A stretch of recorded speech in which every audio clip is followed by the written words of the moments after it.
Alright, I thought I'd do another quick video on my triple monitor setup. It's in a Bezel gaming cockpit. I'll go into a bit more detail this time. The seat is an ordinary car seat. It's actually pretty comfortable. It's fully adjustable, so you can pull the handle and it just slides back and forward like a normal car seat would. It lies the whole way back, so you can pretty much lie flat. It slides back and forward on normal car seat rails, just like a car seat. Yeah, the gaming keyboard swings out so you can sit in, just swings back. So once you're in there, it can sit nice and comfortably in your lap. The screens themselves, now the mount itself comes with the frame with the seats on, and it doesn't come with this tray, which is an option with the table, which is an optional extra. That was it's pretty cool acrylic. A lot of people have criticised it because it doesn't bolt on. I've attached mine just with double-sided tape, but that double-sided tape's so strong it's not going anywhere. I can put pretty much all my weight on this and it doesn't budge at all. Monitors, it comes with the single monitor mount, so you'd have the middle one. The left and right ones are an optional triple monitor mount. You can see that angle I've got them on. I don't know if you can see that in the video, but I've overlapped the monitors to sort of minimise the amount of bezel in between the two when you're seated. So it's at about, the monitors themselves are about an angle of, I don't know, maybe 35 degrees between the top one. You can see how they overlap. Now I'd like to overlap them a little bit more so to keep the bezel as small as possible, but I can't because these monitors have a headphone jack, which is pretty much pressed firm up against it, so I can't slide them in anymore. They bolt on just using standard VESA mounts on the back there, bolts.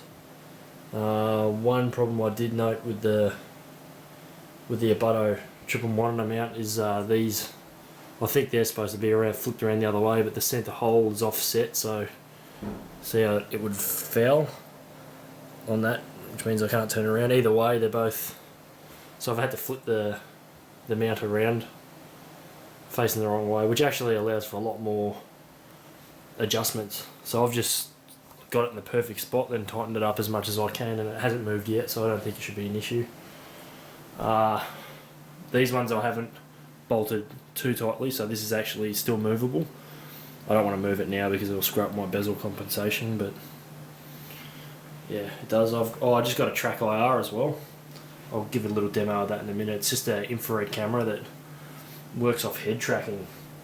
You get this little clip that clips onto a normal hat, and you can see the infrared dots on that are detected by the camera, so when you move your head you can move your in-game view.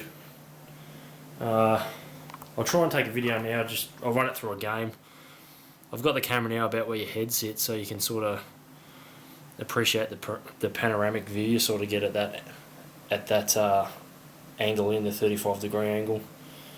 The bezel compensation takes into account the side bezels you can see here, so if I move the mouse pointer it sort of doesn't pop up straight away. There's a sort of virtual bit of desktop in there that's hidden, so you don't get a sort of step between images on the in-game.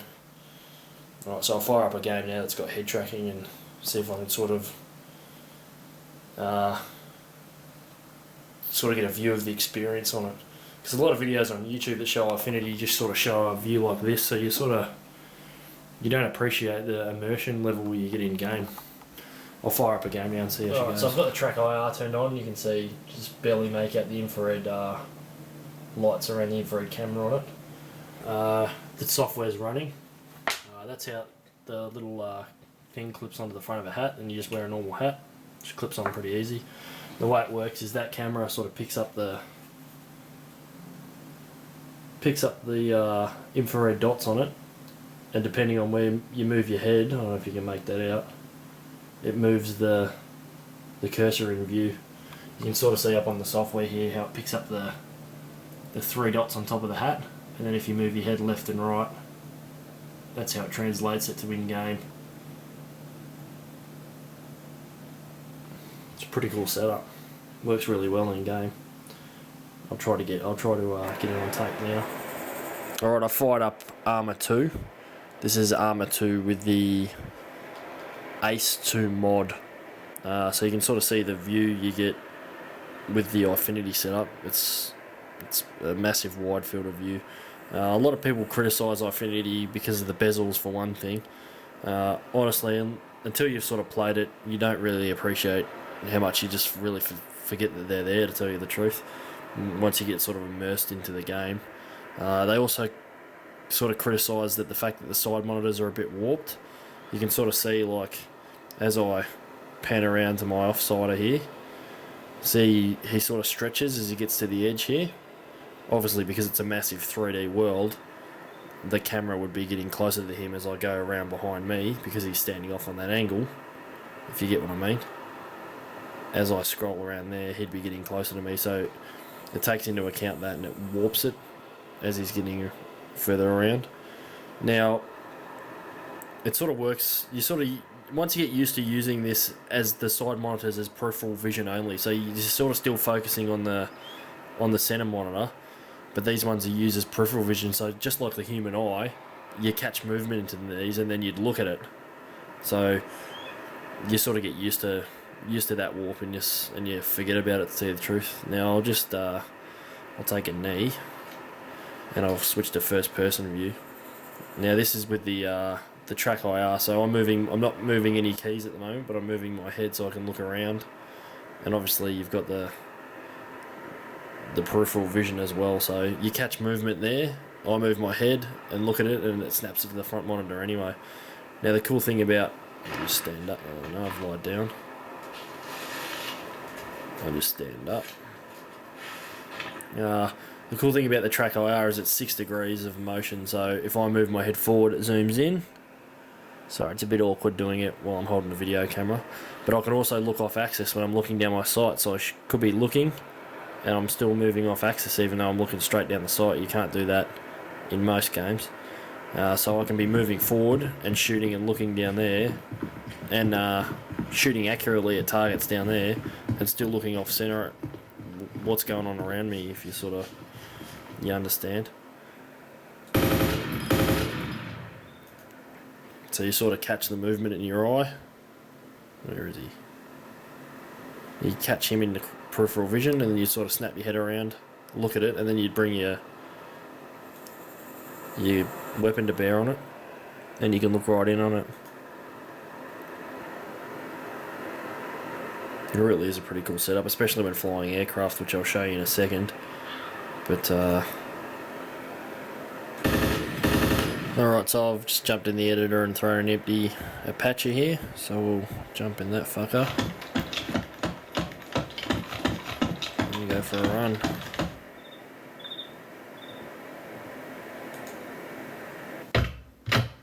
Alright, so again you can see the peripheral vision I've got. And then if I move my head,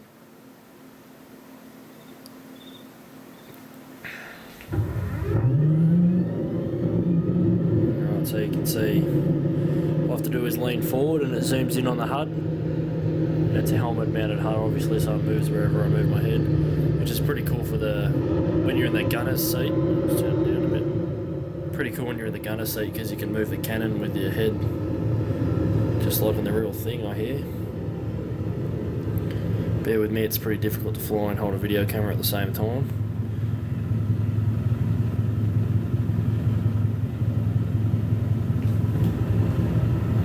But you can see, normally you'd be stuck looking at that view and have to move with the other keys, view. But I can pitch the helicopter down and keep looking at my direction of travel. And when I bank, I can look into corners.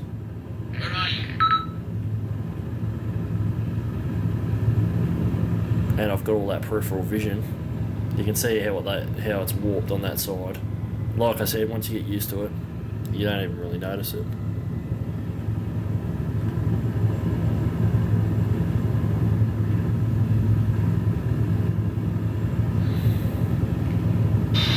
Alright, so now I've fired up, this is DCS A10 in This is actually the first time I've fired this game up since I've installed Crossfire, and I can already see that it's running so much better. It looks awesome now.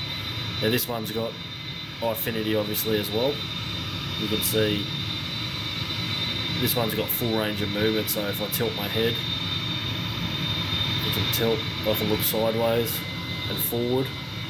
I can look pretty much everywhere around the cockpit. It's pretty cool. So if I look down and then move left, I can zoom in on stuff rather than normally just being stuck looking down and seeing everything sideways. If I turn my head, I can see everything properly. To touch instruments, I can zoom in on instruments by leaning forward and touching the buttons.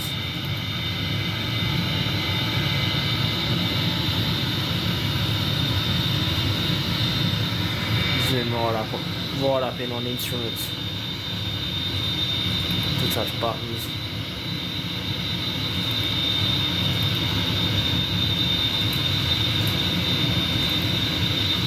This is pretty cool. This is the first time I've played with Trackir in this.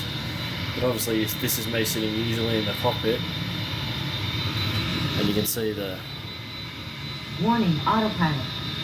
You can see the amount of peripheral vision you get on the when you look all the way behind you.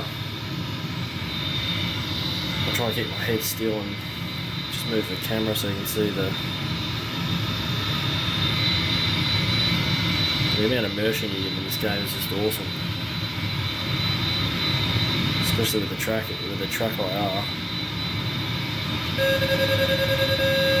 So if I tilt my head, I can crash the damn thing. I love how you can look up over the nose. That'll be pretty cool for air-to-air refueling. You can look everywhere. Pretty much anywhere you could look in the real thing, I'm guessing. I'm not touching any buttons right now, this is all with my head.